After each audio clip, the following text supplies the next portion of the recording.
Et si l'écologie scientifique dépassait la binarité entre sciences de la nature et sciences humaines et sociales? J'ai fabriqué un carnet qui représente la rencontre entre disciplines, aussi appelée l'interdisciplinarité. Avant de t'en dire plus, voici le processus de création.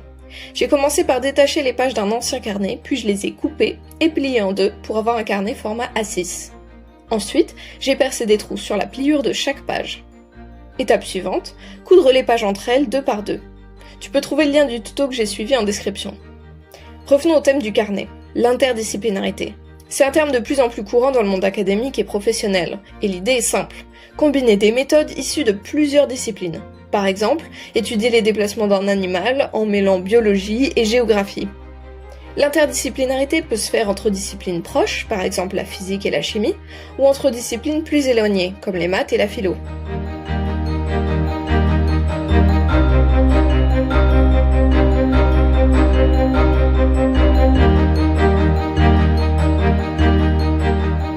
Revenons à la fabrication du carnet. Une fois les feuilles cousues, j'ai créé la couverture rigide. Pour ça, j'ai découpé un rectangle de tissu en m'assurant d'avoir un léger excès pour plier les bords. Ensuite, j'ai découpé deux rectangles en carton légèrement plus grands que mon carnet. Et je les ai collés sur le tissu en laissant un espace pour la tranche. J'ai plié et collé les bords, puis découpé une bande de tissu et de papier pour renforcer la tranche.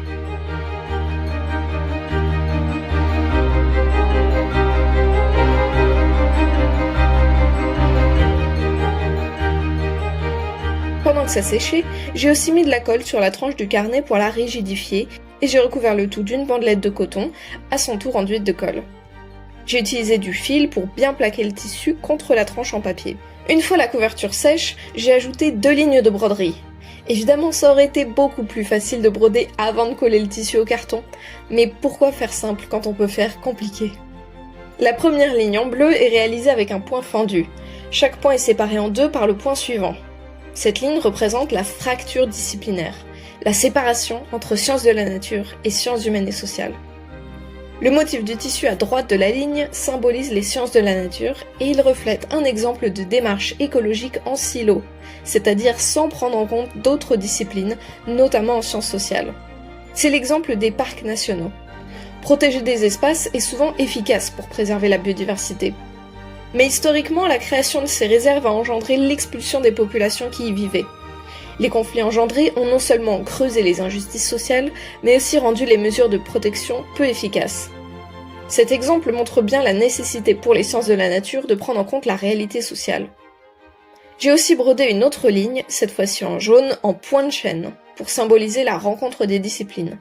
À droite de cette ligne, et donc à gauche de la ligne bleue, se trouve un autre motif sur le tissu.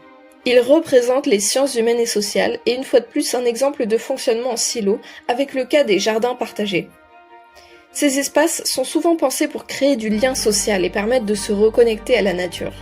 Sauf que parfois, les espèces plantées sont peu diversifiées, ne bénéficient que peu à la biodiversité locale, parce qu'exotiques voire envahissantes, et ne prennent pas ou peu en compte les trames écologiques, les trames vertes et bleues par exemple.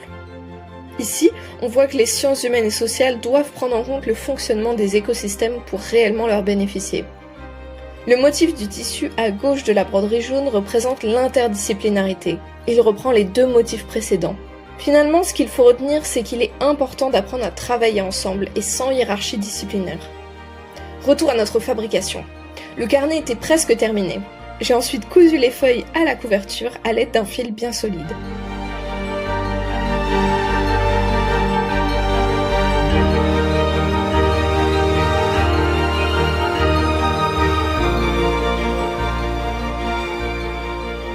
Enfin, j'ai découpé 2 rectangles en papier noir que j'ai collés à la première et dernière de couverture pour faire de belles finitions. Et voilà le résultat final!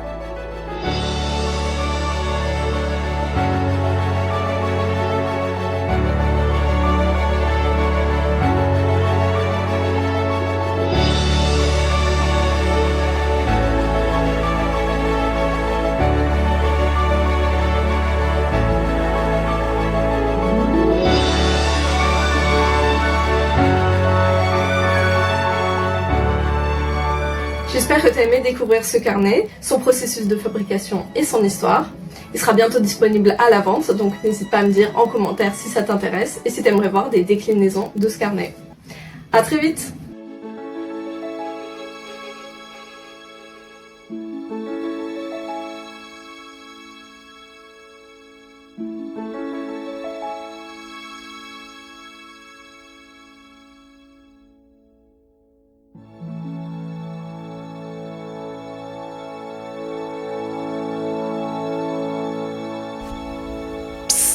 Like la vidéo et abonne-toi. Merci!